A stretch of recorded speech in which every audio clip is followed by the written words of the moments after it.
नमस्कार दोस्तों, इस वीडियो में आप सीबीएसई बोर्ड के द्वारा आयोजित की गई सीटेट दिसंबर 2021 के दिनांक 6 जनवरी 2022 शिफ्ट के पेपर के हिंदी पार्ट का कंप्लीट सॉल्यूशन देखने जा रहे हैं।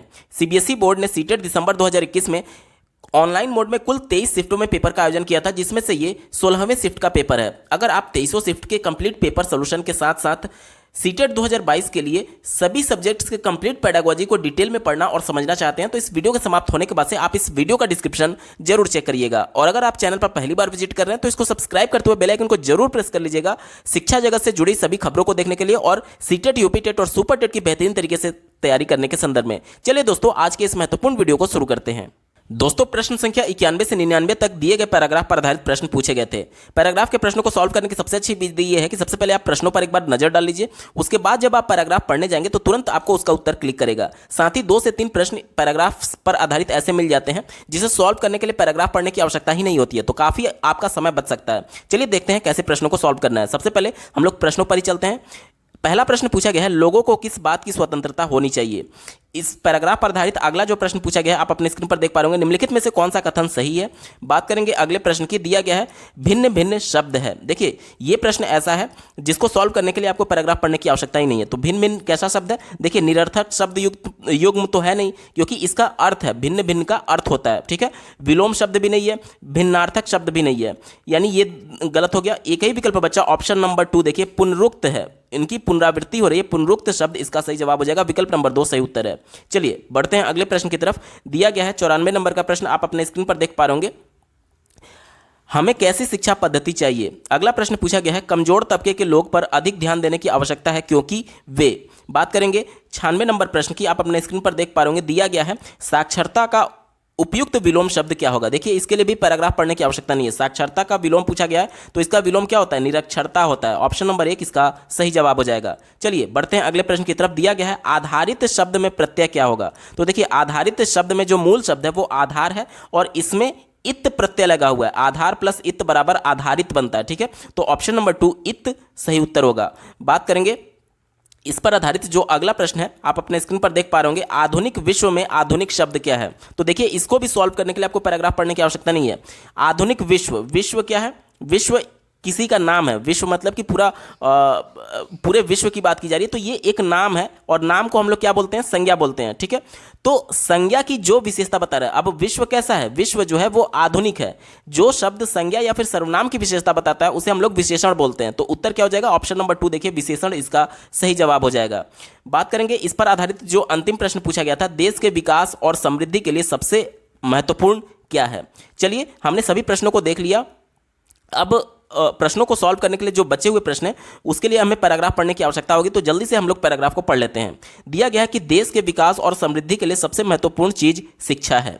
आज हमारा देश में परिवर्तन के जबरदस्त दौर से गुजर रहा है। देश में लाखों लोग ऐसे हैं जिन्होंने साक्षरता तो पा ली है, लेकिन उभर रहे आधुनिक विश्व और भारत में नए जमाने के अनुरूप रोजगार की योग्यताएं अभी उन्हें पानी है।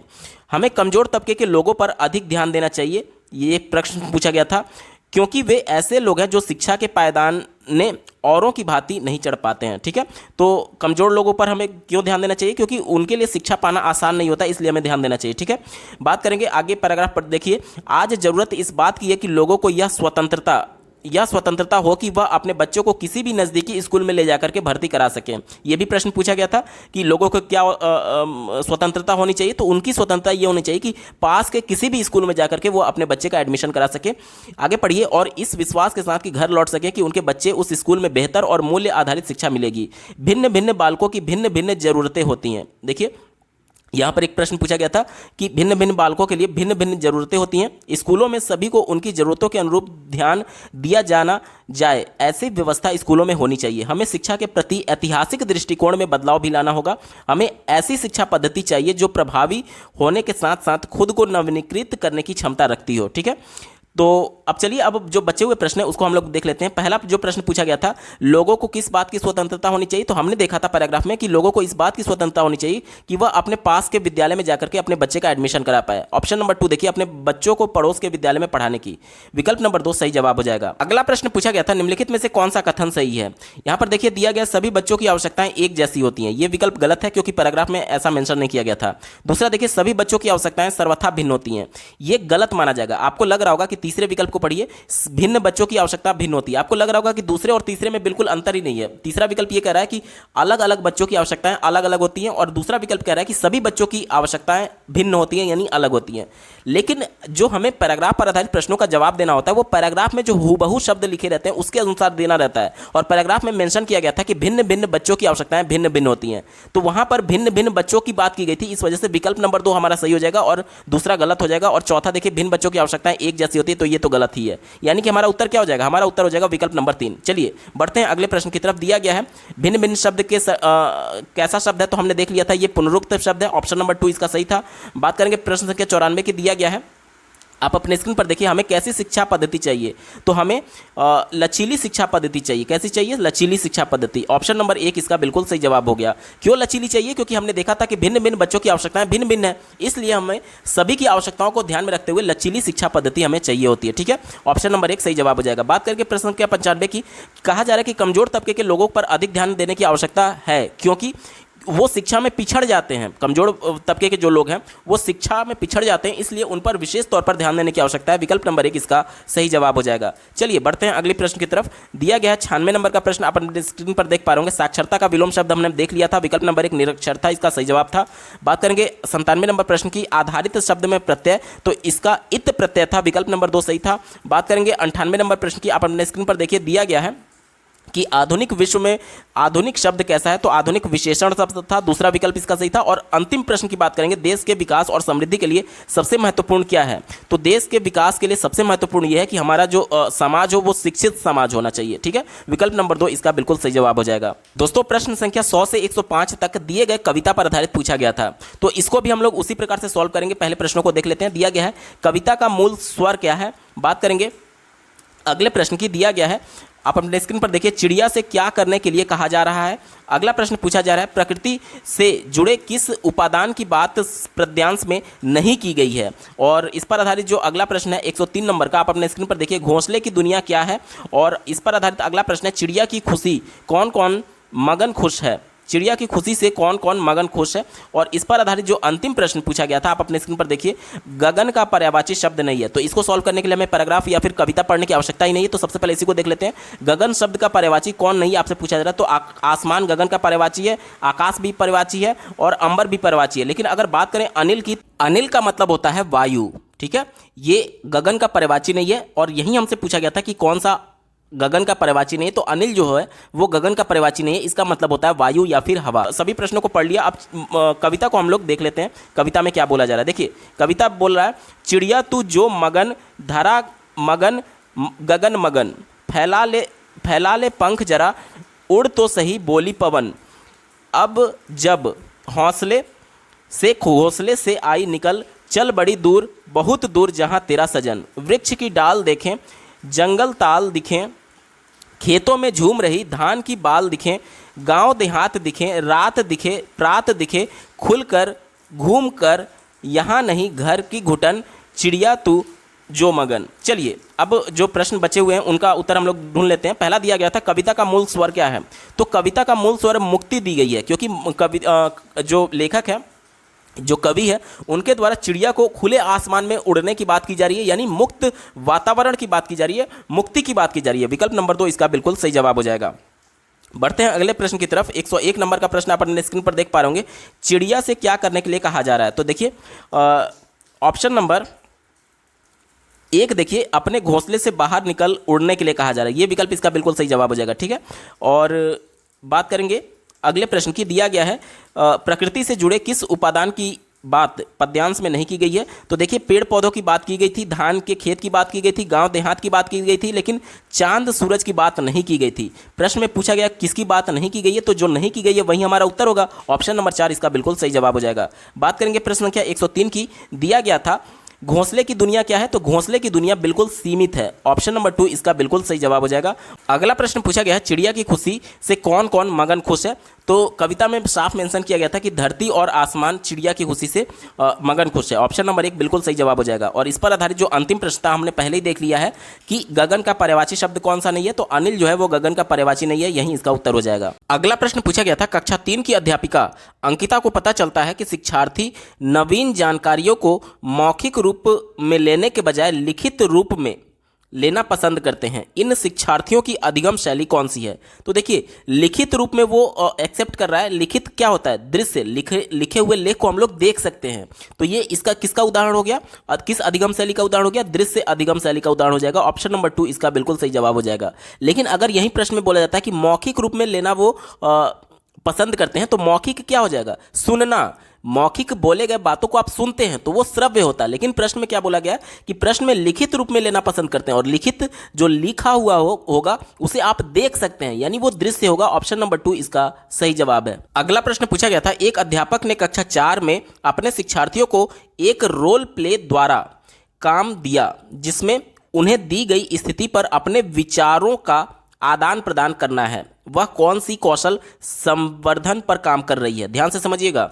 रोल प्ले में क्या होता है? नाटक समझ लीजिए। रोल प्ले अभिनय बच्चे के द्वारा किया जा रहा है, और अभिनय के दौरान वो विचारों का आदान प्रदान कर रहा है, यानी कि अंतःक्रिया कर रहा है, इंटरेक्शन कर रहा है। और इंटरेक्शन में क्या होगा? जब एक दूसरे से आप बोलेंगे तो आपकी मौखिक अभिव्यक्ति निकलेगी, यानी कि आपके वाचन कौशल का विकास किया जा सकता है। विकल्प नंबर 3 देखिए, वाचन कौशल, इसका बिल्कुल सही जवाब होगा। अगला प्रश्न पूछा गया था, शिक्षकों को कक्षा में पढ़ाते समय शिक्षार्थियों की मातृभाषा का प्रयोग करना चाहिए क्योंकि? देखिए, एनसीएफ 2005 और राष्ट्रीय शिक्षा नीति 2020 दोनों मातृभाषा में ही प्राथमिक स्तर की शिक्षा के लिए पैरवी करता है। तो ऐसा क्यों किया गया है, इसके बारे में आपसे पूछा जा रहा है। तो ऐसा इसलिए किया गया है क्योंकि जब बच्चे मातृभाषा में अभिव्यक्त करेंगे अपने आप को, तो उसमें सबसे ज़्यादा कंफर्टेबल होते हैं। क्योंकि हो सकता है कि बच्चे को कोई और भाषा ना आ रही हो। मान लीजिए कोई बच्चा भोजपुरी ही सीखा है बचपन से, तो भोजपुरी उसकी मातृभाषा हो गई। अब अगर बच्चे को कक्षा में हिंदी में बताया जाए या फिर हिंदी में बोलने के लिए बोला जाए, तो वो अनकंफर्टेबल होगा और अपने आप को उस परिवेश का हिस्सा नहीं समझ पाएगा, जिससे उसको अभिव्यक्ति में दिक्कत होगी और वो चीज़ों को सही से हैंडल नहीं कर पाएगा। इसीलिए उस माहौल में वो ढल जाए और उस इन्वायरमेंट में अपने आप को एक्सेप्टेबल महसूस करे। इसके लिए ज़रूरी यह है कि भले ही उसकी मातृभाषा भोजपुरी ही क्यों ना हो, उसको भोजपुरी में बोलने की स्वतंत्रता होनी चाहिए कक्षा में। ठीक है। ऑप्शन नंबर 3 देखिए, शिक्षार्थी नई संकल्पनाओं को आसानी से समझ पाएंगे अगर उनकी मातृभाषा में बताया जाएगा, तथा कक्षा में स्वयं को अधिक स्वीकृत अनुभव करेंगे अगर उनके मातृभाषा में ही उनको अभिव्यक्त करने का मौका दिया गया। यही इसका पॉजिटिव सेंस है और यही इसका उत्तर होगा। अगला प्रश्न पूछा गया था, शिक्षक उभरते लेखकों में अच्छा लेखन कौशल कैसे विकसित कर सकते हैं? ध्यान से समझिएगा। पहले विकल्प से शुरुआत करेंगे, दिया गया विषय पर स्पष्ट निर्देश देकर के और शब्द सीमा तय करके। देखिए, लेखन कौशल का मतलब ये होता है कि अपने विचारों को मौलिक तरीके से अभिव्यक्त करना लिख करके, यानी जितना अच्छे तरीके से आप अपने विचारों को लिख करके अभिव्यक्त कर पाएंगे, उतना ही आपके अंदर लेखन कौशल विकसित होगा, ऐसा कहा जाएगा। ठीक है। तो इसके लिए कोई सीमा नहीं होती कि आप लिमिट कर दें कि आपको 10 शब्दों में अपने विचारों को बताना है, या फिर इस टाइप के निर्देश नहीं दिए जा सकते, क्योंकि मौलिक विचार बहुत ब्रॉड सेंस में भी हो सकता है और बहुत संकुचित भी हो सकता है। कहने का मतलब कि बहुत कम शब्द में भी बहुत ज़्यादा शब्द कहे जा सकते हैं। और जब बच्चों को आप लिमिट कर देंगे कि आपकी लिमिटेशन इतना है कि इतने शब्दों में ही लिखिए, तो बच्चा अपने विचारों को खुल करके एक्सप्रेस नहीं कर पाएगा, लिख करके अभिव्यक्त नहीं कर पाएगा। इस वजह से ये निगेटिव था, हमारा उत्तर नहीं होगा। तीसरा विकल्प देखिए, शिक्षार्थियों को अच्छी लिखाई में लिखने के लिए कहकर। देखिए, अच्छी लिखाई यानी हैंडराइटिंग की बात की जा रही है। लेखन कौशल का मतलब ये कतई भी नहीं है कि आपकी हैंडराइटिंग अच्छी हो। लेखन कौशल का मतलब ये है कि आप अपने विचारों को अच्छे ढंग से लिख करके अभिव्यक्त कर पाए, मतलब अपनी बातों को अच्छे ढंग से लिख पाए। हैंडराइटिंग से कोई लेना देना नहीं है, तो ये हैंडराइटिंग की बात कर रहा है, हमारा उत्तर नहीं होगा। चौथा देखिए, केवल उनकी व्याकरणिक त्रुटियों पर विस्तृत प्रतिपुष्टि देकर के। केवल वर्ड आ गया, अब आपको विचार करना ही नहीं है इस विकल्प पर, क्योंकि केवल जहां भी आता है वो हमेशा विकल्प को निगेटिव कर देता है। ये विकल्प गलत हो गया। एक ही विकल्प बचा, ऑप्शन नंबर 2 देखिए, शिक्षार्थियों के किए गए अच्छे कार्य की प्रशंसा करके और उसे आगे की और सुधार करने के लिए विशिष्ट टिप्पणी देकर के। तो ये सबसे ज्यादा पॉजिटिव है। क्यों? क्योंकि जब आप उसकी प्रशंसा कर रहे होंगे तो इससे दूसरे बच्चे भी प्रेरित होंगे और वो बच्चा भी उसके लिए पुनर्बलन का काम करेगा और वो और अच्छा करने के लिए कोशिश करेगा। साथ ही साथ जब उसकी त्रुटियों पर आप उसको विशेष टिप्पणी दे रहे हैं तो जाहिर सी बात है उसको फीडबैक मिला कि हाँ हमारे में ये कमी थी, यहाँ पर लेख में ये कमी थी, तो उस कमियों को सुधार करके वो और अच्छा प्रदर्शन करने की कोशिश करेगा। विकल्प नंबर 2 पॉजिटिव है और यही इसका सही जवाब होगा। बढ़ते हैं अगले के प्रश्न की तरफ। दिया गया है कि योगात्मक आकलन का उद्देश्य क्या है। योगात्मक आकलन और रचनात्मक आकलन दो प्रकार के मूल्यांकन या फिर आकलन होते हैं।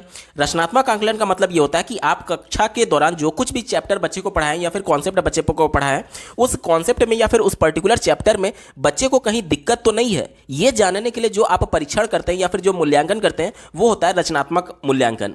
और जो सत्र खत्म होने के बाद या फिर जो वर्ष पूरा 1 साल का सत्र खत्म होने के बाद जब बच्चे की फाइनल एग्जाम ली जाती है तो उसे हम लोग योगात्मक आकलन बोला जाता है। अब पूछा जा रहा है कि योगात्मक आकलन का उद्देश्य क्या होता है।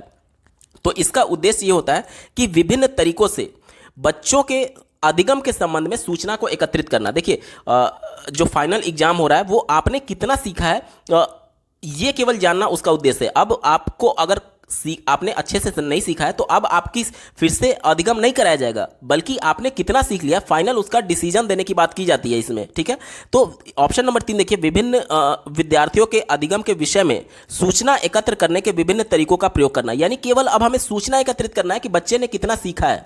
अब बच्चे को कहीं कठिनाई आ रही है इससे कोई मतलब नहीं है, बच्चे ने कितना सीखा है साल भर में उसका फाइनल डिसीजन सुनाने के लिए आपका योगात्मक आकलन किया जाता है कि साल भर के दौरान आपने कितना सीख लिया है और इसके विभिन्न तरीकों के माध्यम से सूचना एकत्रित करना ही योगात्मक आकलन का उद्देश्य होगा। विकल्प नंबर 3 पॉजिटिव और यही इसका सही जवाब होगा। अगला प्रश्न पूछा गया था, कक्षा 1 के बच्चों को पढ़ाने के लिए हमें मौखिक भाषा के विकास पर अधिक ध्यान केंद्रित करना चाहिए। निम्नलिखित में से कौन सा कक्षा अभ्यास कक्षा 1 के विद्यार्थियों की मौखिक भाषा कौशल में वृद्धि करने हेतु सक्षम बनाता है। ध्यान से समझिएगा, मौखिक भाषा में बच्चों को एक तरीके से उनके कौशल को विकसित करना है तो मौखिक भाषा के लिए जरूरी यह है कि बच्चे ज़्यादा से ज़्यादा वार्तालाप करें, यानी कि जिसमें ज़्यादा से ज़्यादा बच्चे बातचीत करेंगे, इंटरेक्शन करेंगे एक दूसरे से, वही वाला विकल्प हमारा सही होगा। चौथे विकल्प से शुरुआत करेंगे। दिया गया है वर्णमाला सीखना। तो वर्णमाला यानी अल्फ़ाबेट जब आप सीख रहे होते हैं तो इसमें बहुत ज़्यादा इंटरेक्शन नहीं है, इस वजह से ये हमारा उत्तर नहीं होगा। इंटरेक्शन कहने का मतलब कि आप खुले तौर पर बातचीत कर रहे हैं, अपने आप को अभिव्यक्त कर रहे हैं। ठीक है, तो वर्णमाला सीखने में बहुत ज़्यादा अभिव्यक्ति नहीं होती है, हमारा उत्तर नहीं होगा।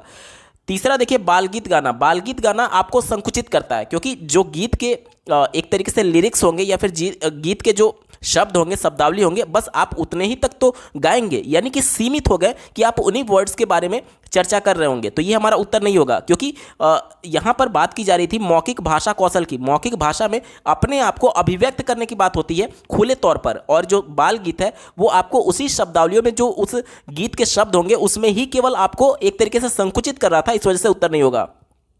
दूसरा देखिए, व्याकरण खेल। देखिए व्याकरण खेल में क्या होता है कि पर्टिकुलर किसी व्याकरण के नियम को खेल के माध्यम से पढ़ाया जाता है, तो इसमें भी अपने आप को एक्सप्रेस करने का उतना मौका आपको नहीं मिलेगा, तो ये भी निगेटिव हो गया। एक ही विकल्प बचा ऑप्शन नंबर 1 देखिए, रोल प्ले। ये विकल्प बिल्कुल सही है। कैसे?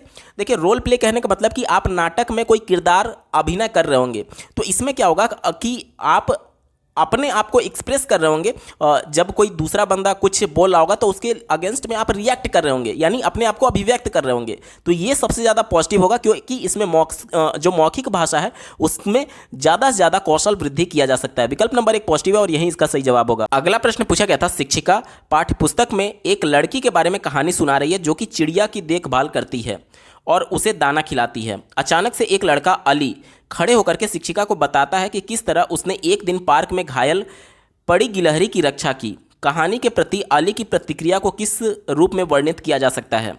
ठीक है, तो यहाँ पर देखिए जो कहानी बच्चे को सुनाया जा रहा था कि किस प्रकार से चिड़िया की देखभाल एक लड़की कर रही थी, तो उसमें से एक लड़का खड़ा होकर के बताता है कि उसने पार्क में एक घायल गिलहरी का रक्षा किया। तो ये क्या है? वो चिड़ियों की देखभाल के दौरान, यानी पक्षियों की, जानवरों की देखभाल के दौरान जो बच्चों को कहानी सुनाया जा रहा था उससे बच्चे ने अपने अनुभव को जोड़ लिया, यानी कि पहले उसका अनुभव रहा होगा कि किस प्रकार से उसने गिलहरी को बचाया।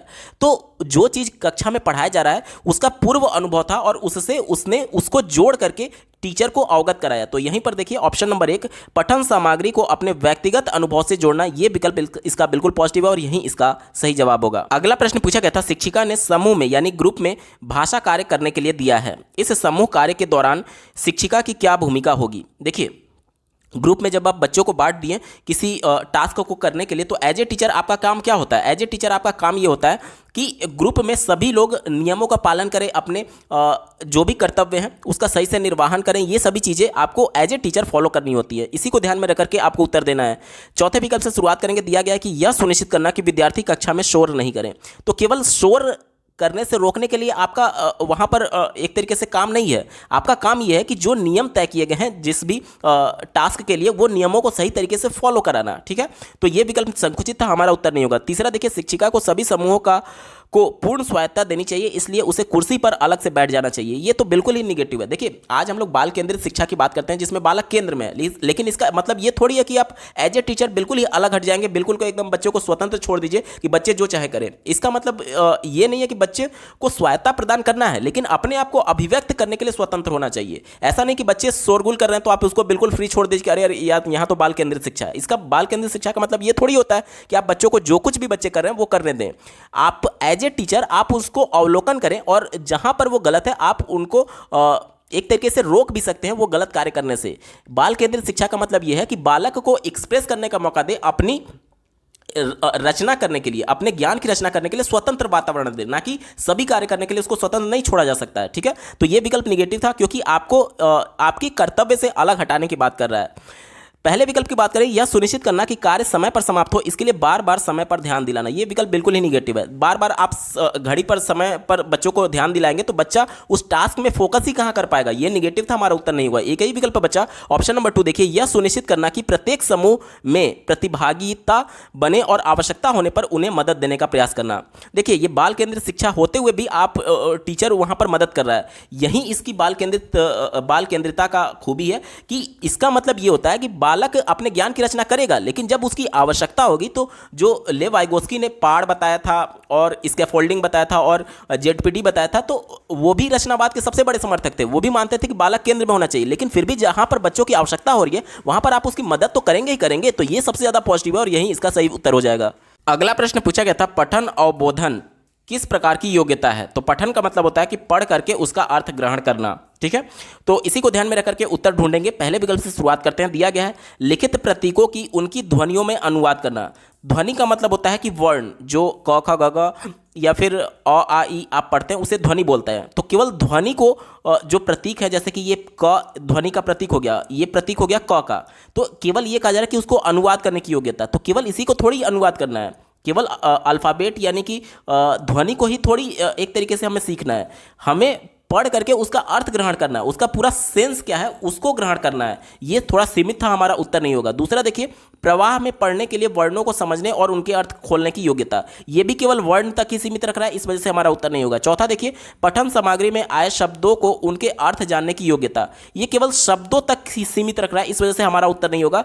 एक ही विकल्प बचा, ऑप्शन नंबर 3 देखिए, पठन सामग्री के साथ अंतःक्रिया। पठन सामग्री यानी जो लेख है, जो लिखा हुआ है उसके साथ इंटरेक्शन करना, मतलब कि पढ़ना और पढ़ करके उसका अर्थ गढ़ने की योग्यता, मतलब आप उसका अर्थ अपने अर्थ में एक तरीके से बना पाए, इसके सेंस में ये आया हुआ है। यानी कि जाहिर सी बात है, जब आप किसी का अर्थ गढ़ते हैं तो उसका पहले आप अर्थ समझेंगे, तभी तो आप अपने लैंग्वेज में उसको एक्सप्लेन कर पाएंगे, यानी अर्थ गढ़ पाएंगे। तो ये विकल्प नंबर 3 सबसे ज्यादा पॉजिटिव है और यही इसका सही जवाब हो जाएगा। अगला प्रश्न पूछा गया था, निम्नलिखित में से किस प्रकार के प्रश्न शिक्षार्थियों की रचनात्मकता का आकलन करने के लिए सहायक होंगे?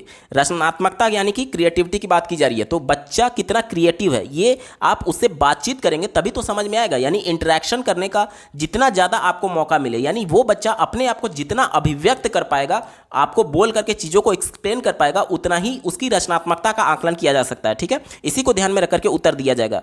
पहला दिया गया कि एक शब्द वाले प्रश्न, अगर मैं आपसे बोलूं कि भारत की राजधानी क्या है, तो ये तो एक शब्द वाला प्रश्न है ना, चाहे कोई भी बालक हो इसको एक ही शब्द में बोल पाएगा, इसका उत्तर दे पाएगा, यानी इसमें क्रिएटिविटी नहीं जांची जा सकती, बच्चा रट कर भी इसका उत्तर दे सकता है। तो बच्चा क्रिएटिव है या नहीं, इसका जांच हम लोग एक शब्द वाले प्रश्न से नहीं कर सकते, ये निगेटिव हो गया। तीसरा देखिए, बहुविकल्पीय प्रश्न। बहुविकल्पीय प्रश्न का मतलब क्या होता है कि आपको 4 विकल्प दिए गए रहते हैं और चारों विकल्पों में से एक विकल्प को केवल चुनना होता है, तो इसमें भी बच्चा अपने आप को एक्सप्रेस नहीं कर रहा है, ये भी निगेटिव सेंस में है। चौथा देखिए, सत्य असत्य प्रकार के प्रश्न, जैसे कि अगर मैं बोलूं कि उत्तर प्रदेश की राजधानी लखनऊ है, ये कथन सत्य है अथवा असत्य। तो आप अपने अनुसार सत्य या फिर असत्य चुन रहे होंगे, यानी कि आपको सही या फिर गलत में से केवल एक ही विकल्प चुनने के लिए बोला जा रहा है। अपने आप को एक्सप्रेस नहीं कर पाएंगे आप इस प्रश्न में, तो ये भी विकल्प निगेटिव था, हमारा उत्तर नहीं होगा।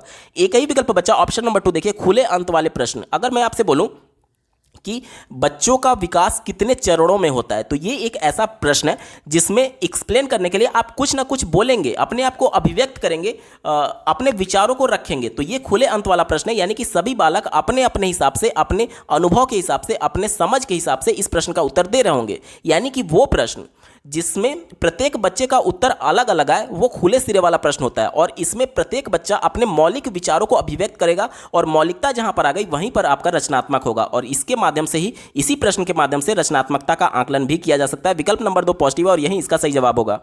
अगला प्रश्न पूछा गया था, निम्नलिखित में से कौन सा कथन भाषा के बारे में सही है। ध्यान से समझिएगा, बहुत कंफ्यूजिंग वाला प्रश्न है। आपको इसके चारों विकल्प सही लगेंगे। यही सीटेट के प्रश्नों की खूबी होती है कि आपको क्रिटिकल थिंकिंग पर जोर देने की बात करता है। यानी कि चारों विकल्प यहां पर सही है, लेकिन इसमें से एप्रोप्रिएट कौन सा है वो आपको चुनना है। चौथे विकल्प से शुरुआत करेंगे। कहा जा रहा है कि यह अनेक विचारों का विचार है। यह बात बिल्कुल सही है। विचारों का विचार कहने का मतलब कि देखिए, जब भी हम भाषा बोल रहे हैं तो भाषा के 4 कौशल होते हैं, सुनना, बोलना, पढ़ना और लिखना। तो आप भाषा के माध्यम से ही अपने आप के विचारों को व्यक्त कर पा रहे हैं। यानी कि जो विचार है वो अपने आप में भाषा है। ठीक है, तो यहां पर देख लीजिए, ऑप्शन नंबर 4 भी यहां पर पॉजिटिव है, लेकिन हमारा उत्तर नहीं होगा। आगे आपको पता चलेगा क्यों। मैं यहां पर स्टार लगा रहा हूं। तीसरा देखिए, यह नियमों और अपवादों का नियम है। यह बात भी बिल्कुल सही है। नियम कहने का मतलब कि व्याकरण के विभिन्न प्रकार के नियम होते हैं प्रत्येक भाषा में, और उसमें कुछ अपवाद भी होते हैं। तो यह बात तो बिल्कुल सही है कि व्याकरण के बहुत सारे नियम होते हैं भाषा में। तो यह भी विकल्प बिल्कुल सही है, लेकिन फिर भी मैं स्टार लगा रहा हूं। दूसरा देखिए, यह व्यवस्थित है। बिल्कुल सही बात है। अगर हम लोग देवनागरी लिपि की बात करें, हिंदी भाषा की बात करें, तो ये व्यवस्थित होते हैं। इसके वर्ण जो है व्यवस्थित हैं। आप ऐसा नहीं है कि जैसे अगर मैं बोलूं कि मेरा नाम नीरज है, तो आप इसको, मैं इसको ऐसे थोड़ी बोलूंगा कि नीरज है मेरा नाम। यहां पर अर्थ जरूर निकलेगा, लेकिन ये व्यवस्थित भाषा नहीं है। यानी कि भाषा एक निश्चित क्रम में व्यवस्थित होती है। तो ये भी विकल्प बिल्कुल सही लग रहा है। हम फिर भी यहां पर स्टार लगा रहे हैं, आगे पता चलेगा क्यों। एक ही विकल्प बचा, ऑप्शन नंबर 1। देखिए, यह व्यवस्थाओं की व्यवस्था है।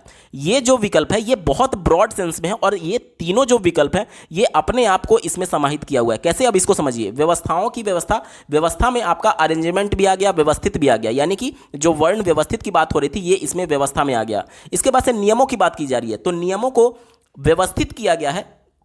आप ऐसे समझिए, जैसे कि अगर मैं आपको संज्ञा बोलूं, उसके बाद से प्रोनाउन बोलूं, वर्ब बोलूं, एडवर्ब बोलूं, ये सब क्या है, ये नियम है। एक तरीके से व्याकरण के नियम है।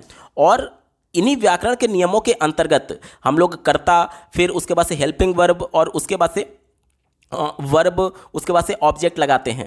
तो ये सब क्या है, ये एक निश्चित क्रम है। इसी के माध्यम से आप भाषा बोलेंगे। भाषा का एक निश्चित क्रम होता है। ठीक है, तो ये व्यवस्थाओं की व्यवस्था है। ये बहुत ज़्यादा ही ब्रॉड सेंस में है, और तीनों जो बाकी के विकल्प है वो अपने आप को समाहित किया हुआ है। इस वजह से विकल्प नंबर 1 पॉजिटिव है, और यही इसका सही जवाब होगा। अगला प्रश्न पूछा गया था, भाषा को सर्वोत्तम तरीके से कैसे सीख सकते हैं। भाषा को सीखना है, देख, ठीक है, तो भाषा को सीखने के लिए हम जितना ज़्यादा इंटरेक्शन करेंगे उतना ही हम भाषा के बिल्कुल नज़दीक जाएंगे। जैसे कि मान लीजिए कि बच्चे भाषा को अर्जित जब करते हैं तो मातृभाषा कैसे सीखे हैं, उनको मातृभाषा के व्याकरण के नियम थोड़ी बताए गए थे। वो बच्चा इंटरेक्शन करते करते उस भाषा को अर्जित कर लिया। जैसे कि उसने पहले माता पिता को, फिर समाज के लोगों को उसी भाषा में बोलते हुए सुना, उसके बाद से अपने आप को एक्सप्रेस करने के लिए उनके हूबहू शब्दों को वो अनुकरण करने लगा धीरे धीरे, और अनुकरण करते करते वो उस भाषा में बोलने लगा, उस भाषा को सीख गया, अर्जित कर लिया। ठीक है, यानी कि जब भी हम किसी से बातचीत कर रहे हैं तो किसी कॉन्टेक्स्ट यानी किसी संदर्भ में ही तो बात कर रहे हैं, और उस संदर्भ में जब हम अपने आप को अभिव्यक्त करते हैं, यानी कि अपने आप को एक्सप्रेस करते हैं, तो हम भाषा को अच्छी तरीके से सीख पाते हैं। ऑप्शन नंबर 1 देखिए, संदर्भों में ये विकल्प बिल्कुल पॉजिटिव है, और यही इसका सही जवाब हो जाएगा। बाकी के विकल्पों पर भी एक बार चर्चा कर लेते हैं। दूसरा दिया गया है पृथकता में।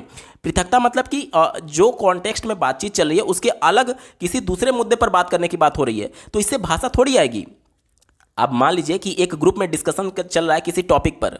अब आप उस ग्रुप में आप अपना अलग ही टॉपिक बातचीत करने लगे, तो अन्य बच्चे जो हैं, ग्रुप में जो अन्य बच्चे हैं, वो आपसे इंटरेक्शन थोड़ी कर पाएंगे, क्योंकि मुद्दा कुछ और था और आप कुछ और बोल रहे हैं। जैसे मैं अगर आपसे बोलूं कि आपने खाना खा लिया, आप बोलेंगे कि मैं सोने जा रहा हूं, तो क्या इसका कोई कॉन्टेक्स्ट मीनिंग निकल रहा है? मैं आपसे किसी दूसरे कॉन्टेक्स्ट में पूछ रहा हूं कि आपने खाना खाया है या नहीं, और आप बोल रहे हैं कि मैं सोने जा रहा हूं। क्या इन दोनों का कोई तुक बन रहा है? नहीं बन रहा है। तो वहीं बोला जाता है कि पृथकता में आप भाषा को नहीं सीख सकते हैं। जिस कॉन्टेक्स्ट में बातचीत हो रही है उसी कॉन्टेक्स्ट में आपको भी बात करना होगा, ताकि लोग आपकी बातों पर रिएक्ट कर पाए और उसके बाद से आप अपने आप को एक्सप्रेस करेंगे और ज़्यादा, इससे आपको भाषा सीखने में मदद मिलेगी। तो ये निगेटिव सेंस में था, हमारा उत्तर नहीं होगा। तीसरा देखिए, वर्णमाला के क्रम में। अब वर्णमाला जो है वो बहुत ज़्यादा संकुचित हो गया। वर्णमाला जो है, वर्ण जो है भाषा की सबसे छोटी इकाई है, तो आप वर्ण तक केवल सीमित थोड़ी रहेंगे, वर्णमाला तक केवल सीमित थोड़ी रहेंगे। ये विकल्प निगेटिव, तो हमारा उत्तर नहीं होगा।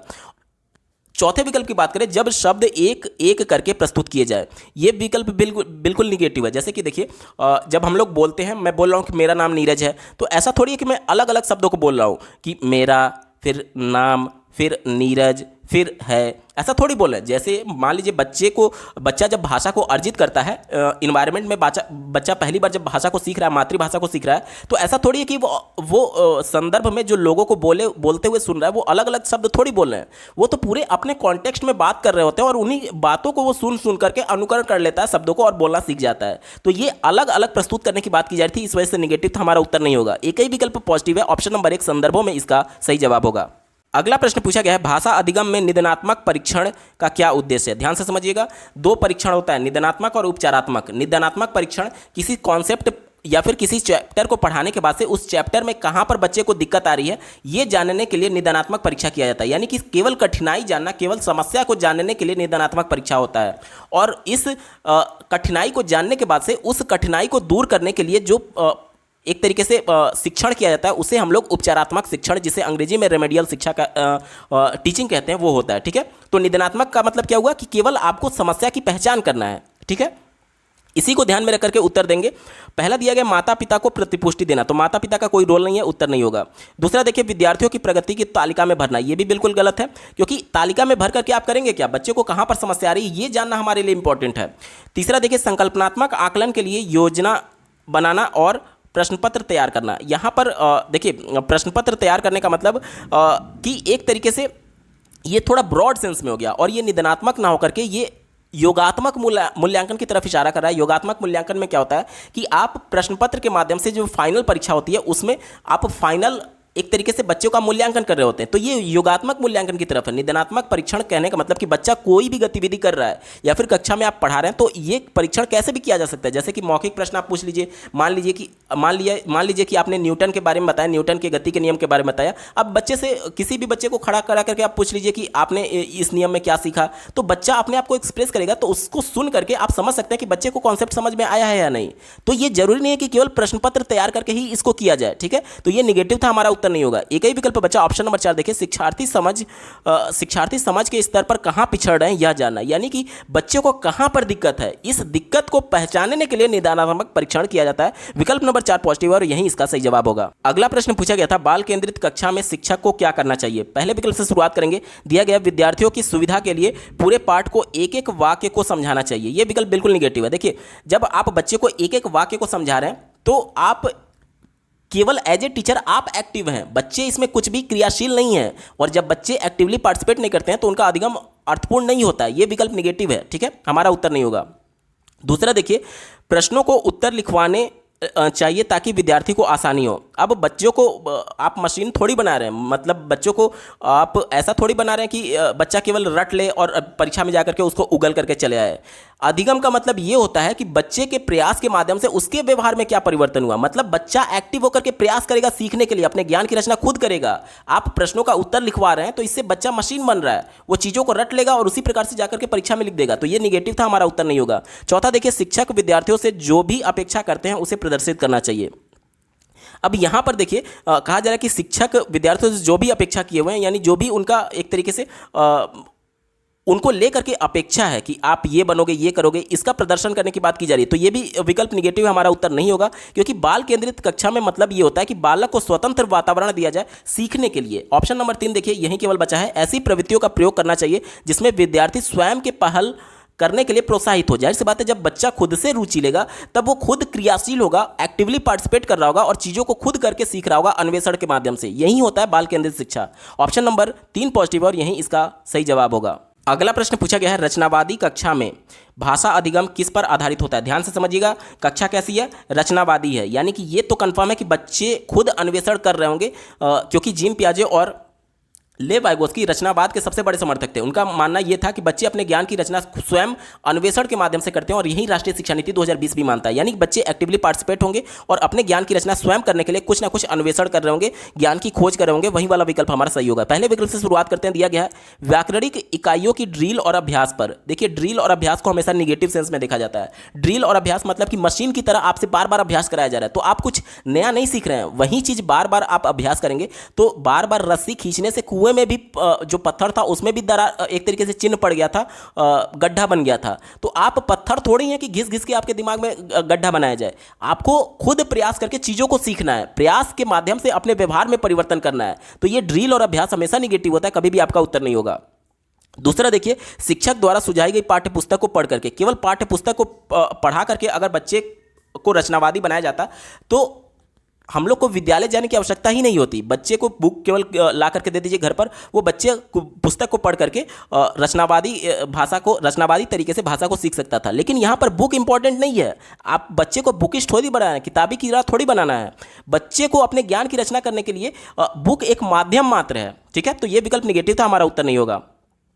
तीसरा देखिए, यह मान्यता कि भाषा तभी सीखी जा सकती है जब शिक्षक विद्यार्थियों को भाषा सिखाए। यानी कि ये कहा जा रहा है कि बिना शिक्षक के माध्यम से बच्चे भाषा सीख ही नहीं सकते। अगर ऐसा होता तो जब बच्चे जन्म लिए थे अपने परिवार में तो वो भाषा को अर्जित किए थे, अपनी मदर टंग को वो कैसे सीखे थे? कोई टीचर थोड़ी उनको आया था सिखाने। बच्चे लोगों को देखते देखते अपने माता पिता के द्वारा बोले जा रहे शब्दों का हूबहू अनुकरण करते करते धीरे धीरे उस भाषा को अर्जित कर लिए, ताकि वो अपने आप को एक्सप्रेस कर पाए। तो ये कहना कि केवल टीचर के माध्यम से ही भाषा सीखी जा सकती है, ये निगेटिव सेंस में है। वैसे भी यहाँ पर देखिए, तभी ये वर्ड जो है केवल के सेंस में आया हुआ है कि केवल यह मान्यता कि भाषा केवल तभी सीखी जा सकती है जब शिक्षक विद्यार्थी हो। तो ये पूरा सेंस जो है वो हमेशा निगेटिव ही होता है, कभी भी आपका उत्तर नहीं होगा। ठीक है, ये उत्तर नहीं हो सकता। एक ही विकल्प बचा, ऑप्शन नंबर 4 देखिए, विद्यार्थियों के पूर्व अनुभवों को आधार बना करके प्रामाणिक कार्यों द्वारा नवीन ज्ञान की खोज। देखिए, यहां पर ज्ञान की खोज आ गया, यानी कि रचनावाद होगा। जहां पर भी अन्वेषण, खोज, ये सब बातें आती हैं वो हमेशा रचनावादी कक्षा की तरफ इशारा करता है। और यहां पर पूर्व अनुभव को से जोड़ने की बात की जा रही है, तो ये पूर्व अनुभव से जोड़ करके आगे की शिक्षा देना यानी अधिगम की भी बात आ गई। यानी कि ये सबसे ज्यादा पॉजिटिव और यही इसका सही जवाब होगा। दोस्तों, ये पेपर पूरा सॉल्व हो चुका है। आपको ये वीडियो कैसा लगा कमेंट के माध्यम से जरूर बताइएगा, क्योंकि आपका एक कमेंट मुझे मोटिवेट करेगा ऐसे ही महत्वपूर्ण वीडियो लाने के संदर्भ में। अगर आप सीटेट प्रीवियस ईयर के पेपर के साथ साथ सभी सब्जेक्ट्स के कंप्लीट पेडागोजी को डिटेल में पढ़ना और समझना चाहते हैं तो इस वीडियो के बाद आप इस वीडियो का डिस्क्रिप्शन जरूर चेक करिएगा। और अगर आप चैनल पर पहली बार विजिट कर रहे हैं तो इसको सब्सक्राइब करते हुए बेल आइकन को जरूर प्रेस कर लीजिएगा, सीटेट, यूपी टेट और सुपर टेट की बेहतरीन तरीके से तैयारी करने के संदर्भ में। इस वीडियो को देखने के लिए आपका बहुत बहुत धन्यवाद। भगवान करे आपका दिन शुभ हो।